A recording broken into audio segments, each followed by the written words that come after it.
Retail Week is brought to you by Nutrisphere N, Nitrogen Fertilizer Manager, protecting your nitrogen from all three forms of loss.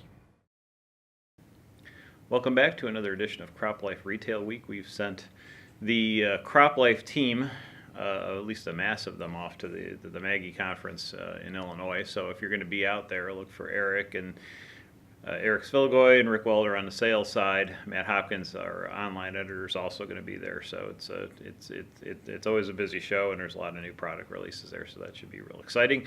So in Eric's stead, we have Dan Jacobs from our international side, AVG, AgriBusiness Global, and to talk a little bit more about. Eric mentioned that we were there. He was there last week, but I'd talk a little bit more about what happened at the Trade Summit he had in Las Vegas, and again, that's kind of a gathering, really international distributors and manufacturers of crop protection products, but also featured a lot of domestic companies as well, and there's a lot more domestic interest in what's happening internationally with these companies. So I'd bring Dan in and we talk a little bit about some of the things that you experienced.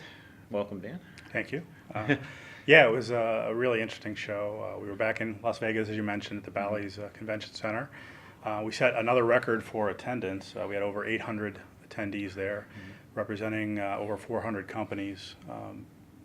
And it was a great mix of educational seminars. We had some really interesting presentations from Kleffman Group, from Jim DeLisi and Alex Polinsky, some industry veterans talking about some of the mergers and acquisitions and what that means for the industry going forward.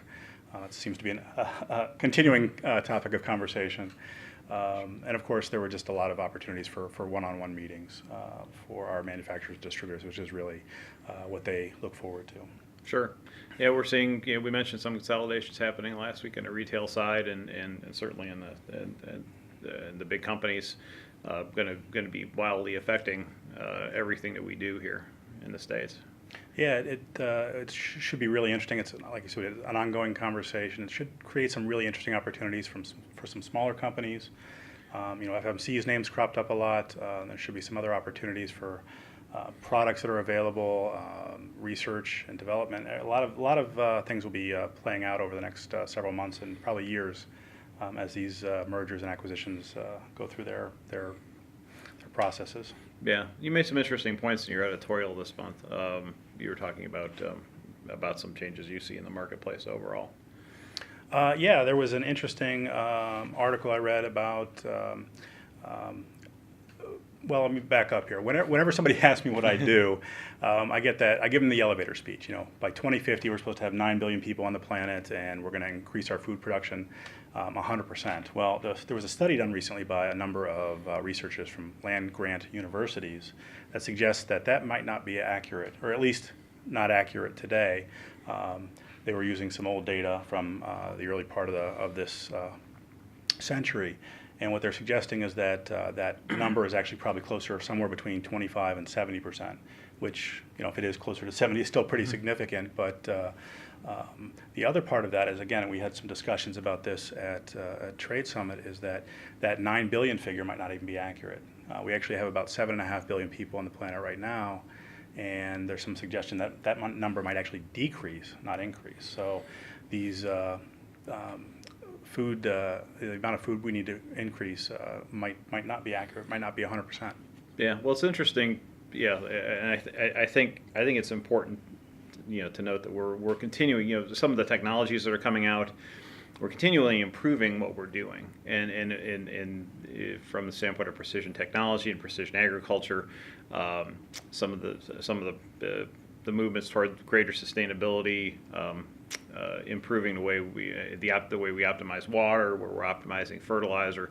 I think there's a lot of continuous improvement going on in agriculture, regardless of what exactly that end number is. And we've really backed off some of the rhetoric about those key numbers, frankly, in our own presentations and our own information, because while it will continue to be important to increase production, it's also going to be important to be as efficient as we can be, and those technologies that get us there are things that we need to embrace. Sure. And the author of these studies, which appeared in Bioscience, made one other point, and I think that's kind of what you're addressing, Paul, is that the focus on solely on production increases, yield increases, kind of ignores some of the other issues that we need to address, which are things like nutrient loss or soil enhancement and greenhouse gas emissions, those kinds of things, which really are all part of the process. And I think the industry as a whole has really started to embrace some of those beliefs and addressing, like you say, the efficiency and the whole picture as opposed to just focusing on yield.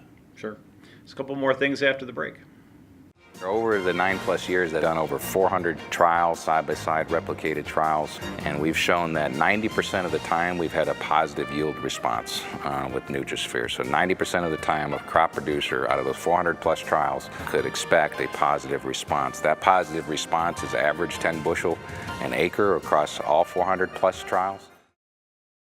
Well, welcome back. Just a couple of other things. Wanted to mention that there's been some news lately about Dicamba, some lawsuits that are cropping up in the market regarding the label and how much clarity there is in a label, and I guess really not so much about clarity as there is depth in terms of some of the instructions, and some of the lawsuits that are coming up on Dicamba are now using the label against itself, against Monsanto, to try and say that it's too complex.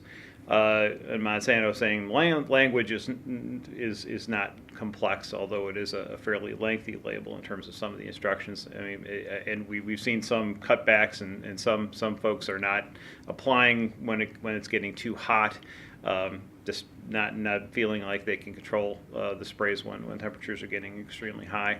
But there's just going to be a lot of work, I think, come the season ending to figure out exactly what we're going to do with the Dicamba label moving forward. And it'll be something for everyone to be watching. And then beyond that, I just want to mention that we're going to be at the Farm Progress Show, probably hear more about this next week, as well as our own innovation meeting on Monday. So we'll all be traveling and out and about. I know you're going to be. So you're at home for a while, but you'll be heading to International Biocontrols meeting. Right. Should be in Basel, Switzerland in October. We'll be in Jakarta, Indonesia for a trade summit in December. So lots going on, and they're sending us all over the place again. So that's it for this edition of Retail Week. Thanks for joining us, and we'll see you next week. Thank you to this week's video sponsor, Nutrisphere N Fertilizer Manager from Verdesian Life Sciences.